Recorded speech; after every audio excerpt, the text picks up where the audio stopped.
Hello beautiful, my name is Mina. Welcome to my channel Mina Reads, and today I am recommending you some spicy romance books that are guaranteed to heat up your summer. So y'all know me, I love a good spicy romance, and I love reading spicy romance in the summer. I love reading spicy romance year round, but summertime is definitely the perfect time for reading a good romance. And if you like a good romance that has like a high heat level, then I'm going to give you some recommendations today. Okay, so are you ready? Let's go. The first thing that I'm going to tell you about is actually a series of novellas. So there's 4 novellas. Most of them are under 100 pages, and one of them is like 115 or so pages. This is the Kingstown series by Sean. The first one is called His Majesty, and this is about a girl named Majesty, and she had this ex-boyfriend, and he's great on the surface. You know, he's got a lot of money, he's taking care of her, all that good stuff, but he's not really providing her with the kind of quality time and the care and attention that she really wants from him. So she breaks things off, and this is a novella about him kind of groveling and trying to win her back and trying to show her that he really loves her and communicate with her in the love language that she appreciates the most. And it's just really good, and it's really sexy. And there's like a solo love scene with the main character Majesty, and she's a queen, she's an icon, she's a legend, and I love her dearly. Okay, so the second novella here is called Midnight, and it's about these 2 people who are like friends. They're in the same friend group, and they have chemistry and sexual tension, and the girl is just kind of fighting their connection for whatever reason, but they've got sexual tension, and it's really sexy. It's really short, it's a good time, check it out. It's like friends with benefits vibes, but the benefits are that they're in love, pretty much. Okay, and then the third one is called Yours. This one is so cute, and it's about these 2 people who have mutual crushes on each other, and they are in a book club together, and he actually joined the book club because she was in it and because he wanted to like be able to spend some time with her and get to know her better.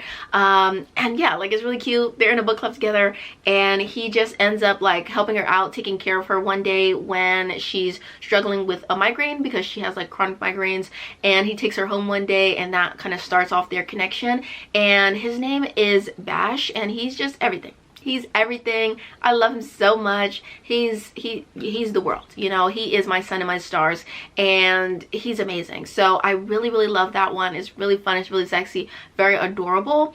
And then the 4th one in this series is called Cravings, and that is about this guy named Gabe. He's like a young professor, and this girl named Zaria, and you get to see their relationship in various stages, but it's mostly just like the spicy moments of their relationship in all of its various stages, and it's a good time. It's really fun, it's really sexy, and I think that this whole novella series would be perfect to binge on like a beach day. Like, it just would be perfect. It's just very fun, very sweet, and very sexy on all levels. Alright, so this next one that I'm going to recommend you is called The Nanny, and The Nanny is by Lana Ferguson, and it's about this woman named Cassie. Cassie is a grad student putting herself through school, and she previously used to do that by being an OnlyFans cam girl, but she's moving into a different line of work, and she answers this ad to be a nanny for this single dad named Aiden. And so Aiden is a chef. He has a really busy work schedule. He hires Cassie to take care of his daughter, and this is like a nanny single dad romance, but the gag is that Aiden used to be like her #1 client while she was doing her cam modeling, and so he doesn't know because she was like mostly anonymous, but she ends up figuring out that it's him, and so it's causing like some tension, and there's a vibe between them, and it's so good. Like, it's so good, it's so fun, it's very like sexy, but then it's also really wholesome and sweet. And Aiden is a very refreshing romance hero because he's a little bit shy and a little bit awkward at times, but in the bedroom he's like very filthy and confident and dominant, and that's really like really hot. It was really hot. Like, I liked it so much. I feel like a lot of romance heroes, like, they just tend to be very like domineering and like alpha like all the time, which is, you know, sometimes you're in the mood to read that, sometimes it's really annoying. And I think that Aiden, he just came across as so like gentle a spirit, and I just loved that about him. But then, you know, he had a dirty mouth and he was like doing what needed to be done in the bedroom, and I love to see it. So it's very cool, it's very cute, and it's also very sweet and wholesome because Cassie does develop like a really good relationship with his daughter. It has kind of like an uptown girl sort of feeling to it, and I just really enjoyed I just really enjoyed it. Like, it was just such a good romance. It's very sweet, it's very wholesome, it's also very sexy, and the side characters are incredible. The next book that I'm going to recommend you is Only for the Weak by Natasha Bishop. I just finished this book yesterday, and this book is pretty much the whole reason I wanted to film this video, because this book is incredible, you guys. Like, genuinely, it's fan-fucking-tastic, okay? This is a like destination wedding romance where we're following this girl. Her name is Janelle, and Janelle's sister Amory is getting married, right? So there's a little bit of like some awkwardness because Janelle used to date the groom. His name's Arnold. She used to date him a long time ago.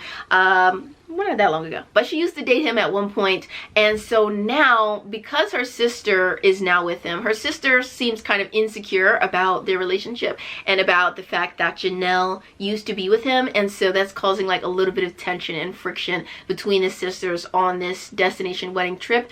And one of the guys, one of the groomsmen, is that what it's called?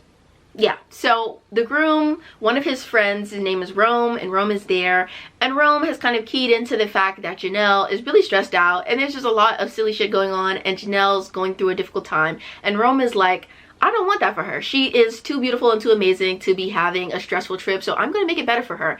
And so he just kind of devotes himself to like cheering her up and taking care of her and supporting her emotionally. And I think that Rome is one of the most swoon-worthy romance heroes that I have ever read about. Like, he's so fun and so caring and so funny and sweet and loving and sexy, and they do all types of stuff, and it is very fun, and there are very frequent intimacy scenes, but they have a lot of moments just genuinely bonding with each other and having lots of conversation, getting to know each other. And I just feel like the tension and the chemistry between them is just like, it's leaping off the page. And then the scenes themselves where they are intimate are so fiery and spicy and amazing, and I loved it. So this is a new to me author, but I will definitely be reading more by her in the future, and y'all need to get on this immediately if you like vacation romances, because it's full of like some family drama stuff, but then there's all of like the fun vacation beachy vibes and all of the smut. It's just giving on all levels. You guys need to read it. I'm so serious. All right, so the next book that I have for you is called Open Hearts by Eve Dangerfield. This book, I have seen nobody talking about this book ever, and it's so good and it's so underrated. So we're following this girl named Ashley, and Ashley is about 29, and she's decided like, fuck it, she wants to start her family now. So she's planning to have a baby on her own. She's kind of just seeking out a donor at this point. And she's at a party one day, and she ends up meeting this guy named Dean. And so her and Dean have like a party hookup, and Dean is like completely enamored with her, obsessed with her. He wants to be with her really badly. And Dean is a little bit of a, he's kind of has like a frat guy energy, you know, like he's just a little bit immature, a little bit of a frat boy, a little bit of a party guy, somebody that you know you'll have fun with, but not necessarily someone you think would be perfect for settling down with. And so there's a lot of drama and stuff going on because Dean really wants to be with Ashley, but Ashley is planning to step into a more mature period of her life where she wants to settle down, be building a home, be building a family, and she just doesn't know if Dean is like the right kind of guy for that.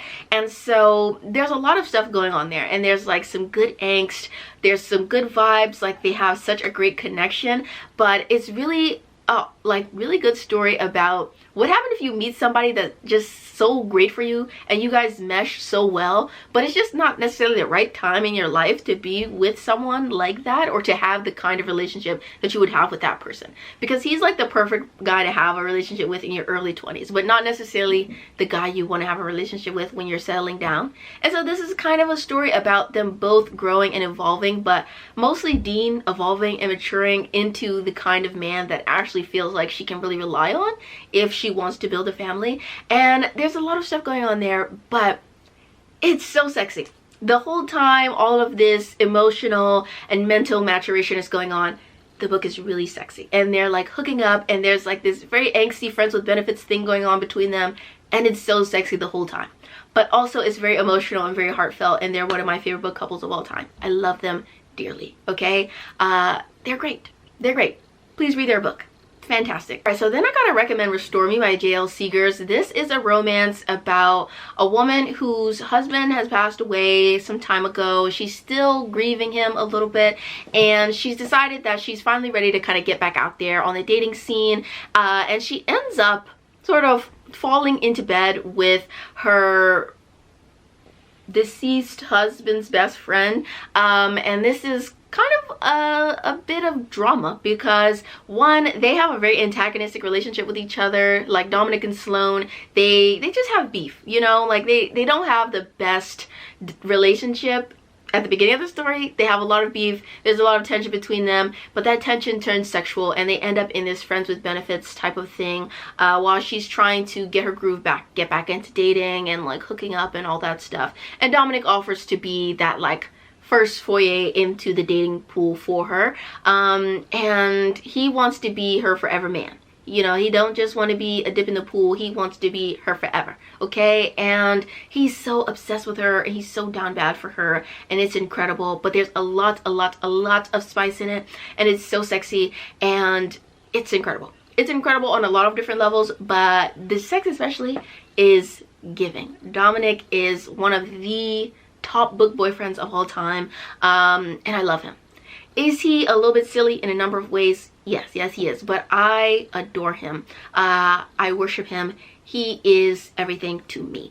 And the relationship that he has with Sloane is just so incredible. He's just so devoted and caring and attentive to all of her needs in and out of the bedroom, and we love to see it, okay? We love to see it, and more of you need to see it, so please read this book. Download it right now. Do it. What are you waiting for? So then I want to recommend you guys Sabbatical. Sabbatical is such a good romance, and nobody's reading it. Why? So Sabbatical is about this woman who is a tenured professor. She's been working tirelessly for a very long time, and she's at the point of burnout, so she is going to be going on sabbatical, and this takes place right like at the end of spring semester. So she's about to be going on her sabbatical. She's got all these grand ambitions for what she's going to do while she's on sabbatical, all of the research she's going to do, all of the writing she's going to do, and she's going to get her life together. She's like remodeling her house and all this stuff, and at the time, and so at the same time, you know, she's been really busy, really swamped with work, that she hasn't been, you know, paying a lot of attention to her personal needs in a lot of different ways, and also to her romantic needs. And there's this guy named Mike who also works at the university that she teaches at, and he has had a crush on her for a very long time. Her name is Tony, by the way, I didn't mention, but he's had a crush on Tony for a really long time, but she just has not noticed because she has her head constantly in the books. She's constantly doing work, and she had no idea that he had feelings for her. But he kind of, you know, he confesses his feelings for her, he makes his intentions known, and they spend like the beginning of her sabbatical together falling in love, and it's just very sweet and very fun, but also very spicy. And I loved Mike so much. He just was a good time. Like, he was a good time. He was a man who knew what he wanted, and he was very clear about his desires, his intentions, his motivations, and all that, and I loved it. I love an emotionally available man who is deeply invested in communicating himself and communicating well with her all the time. I love it. Incredible stuff. So yeah, Sabbatical is just such a sweet romance, and it's a very chill romance, you know, like they spend a lot of downtime together. I wouldn't say that it's a very angsty romance. I wouldn't say that it's a very like fast-paced romance. It's just chill. It's just chill vibes. They're just like spending a summer together, doing small little tasks and falling in love, and I just enjoyed them so much. So I definitely would recommend checking this book out if you're someone who's looking for something that is relatively low angst and high heat and has lots of really good communication in it. I think that it would be a perfect choice for you. All right, this one is for my monster romance loving girlies. You guys should read Yours Insatiably by Aveda Vice. This is about these two co-workers. The girl, she's a succubus, and the love interest, their name is Pi. And so Pi is like a fae person, and like I said, they are monsters that both work at the same, they work at some kind of organization that deals with like art curation and stuff, and anyway, they work together. They end up hooking up through like this monster hookup app one day, and after they kind of have broken the seal on their relationship in that way, there's no way to turn back. And so a lot of feelings come forward, romantic feelings, sexual feelings. They have incredible tension. There's a lot of passion in their relationship.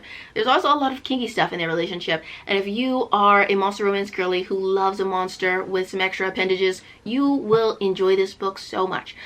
Please check it out. It's very short, but very steamy, and even though it is a pretty short romance and it is very high heat, like most of it is sex scenes, I do still think that the love that builds between Avrin and Pi is like very convincing. And so this is one of like my favorite romances that I've read this year, because it's just a really good time. So like I would highly recommend this one if you're a monster romance person. You'll enjoy it. Okay. Then I also want to briefly just pop in and recommend Saint by Sierra Simone. This is a really popular romance series that a lot of people talk about, but Saint is my favorite in the series, and I just feel like Aiden is one of my favorite like male characters I've ever read about. He's a very deep guy going through a lot of stuff, and so this is a really angsty story, and it deals with a lot of emotional like introspection, but Aiden is also one of the most down bad horny people that I've ever read about ever. And Aiden is a monk right now. Like he has decided to be a monk after a really like traumatic period of time in his life. Yeah, so he's like living at a monastery, and he's living like a celibate life, and he's lamenting like some past relationship that he gave up in favor of like this faith-based way of living, I guess.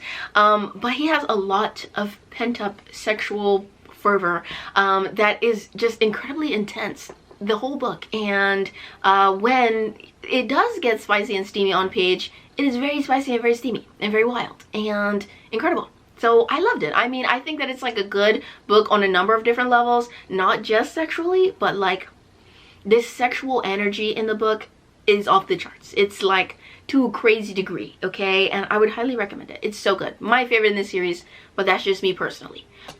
Okay, and the last thing that I want to recommend you guys is The Loser's Duology by Harley Laroux. And this, you kind of need to read the novella that comes before it, which is called The Dare. The Dare was very popular on TikTok a while back, but I don't know if everybody has been reading the follow-up duology, The Losers. It's incredibly good. It's also a little bit silly in the premise, so you gotta stick with me, okay? You gotta walk with me here because the premise is silly. So we have our main character, Jessica, and Jessica used to be a bully in high school. She was a really shitty person. She used to bully lots of people, including these 4 dudes named Lucas, Manson, Vincent, and Jason. She used to bully them, and it was a whole thing. And so one day at a party, which the party is detailed and documented. Okay, so the party is documented in The Dare, so that's why you have to read The Dare first. But at this party, she ends up hooking up with Manson and the other dudes, and then she completely cuts off all contact with them. So The Loser starts out a couple years later. Jessica has just finished college. She's moved back home while she's like trying to figure out where her career is going to take her next, and she ends up falling back into her old high school ways of like being a bully and being with that kind of like popular crowd that is the in crowd, and they're bullying the outcasts, which are Manson and Lucas and Jason and Vincent and those dudes, right? So she ends up doing some silly stuff, and they end up like vandalizing the guys' houses. And so the guys are like, okay, well, you have to pay us back. And she's like, well, I don't have any money. So they come up with this like very silly plan that she's going to be like in this relationship with them in exchange for payment. It's silly. It doesn't make sense. It doesn't have to make sense, okay? It's just the silly setup for them to all be together and for them to like have to be in the same space and like sharing time and energy. But this is one of the best romance dynamics I've ever read, ever. It's also one of the kinkiest stories I've ever read, which is why it is the last book on this, the last series on this recommendation list, because the books are freak nasty. They are the freaky deakiest people I've ever read about in a book ever. Please read the content warnings at the beginning of the books. I'm telling you, they are some very freaky people, all right? But their relationship is also really sweet in the oddest way. It's like the kinkiest most wholesome book I've ever read. And yeah, so they're in this like sex pack thing because she's paying them back. It's goofy. It sounds kind of bad. It sounds kind of crazy. It is kind of crazy, but it is so good. Like, it's so sweet the way that they spend time together, and like all of the personal discovery and exploration that they do together, and like the way that they share their passions and their dreams and their hopes and all that stuff. They have like a very playful relationship, and it's just very fun and like good banter and good vibes and romantic sweet moments. But then it's also like freak nasty filth sex happening frequently, constantly even. It's so immaculate. It's so incredible. But you really do need to walk with her a little bit, because the premise, the setup, the plot stuff can sometimes be like, girl, what the fuck are we talking about? Okay? But who cares? The relationship is so good. The relationship is so good. Jessica is one of my favorite female protagonists I've ever read about. The guys, Lucas, Manson, Jason, Vincent, I need them all. I need them all. They're all so sexy in their own way. And I think that one of the things that is like most impressive about the book is the fact that Harley actually made all the dudes like seem like different people. Every time I read a reverse harem story, I feel like the author just sort of copy and pastes the same character over and over again, and maybe just gives them like one defining trait that's a little bit different. But I felt like all of the characters felt like real whole humans that were very fleshed out and complex people, and they were fun to read about, and I cared about them all deeply, and they're also so sexy, and it was great. It was really great. But like I said, read the content warnings, bestie, because it is so kinky. Okay, it is very like, what? Huh? They're doing what? They're putting it where? When? How? So, read those content warnings before you read the book, okay? Alright? Okay, besties, so that's all the book recs that I have for you today. Hopefully, you will take something away from this video, and you will have a nice little reading experience. Thank you so much for watching, and I'll see you all in my next one. Bye, you guys. Mwah.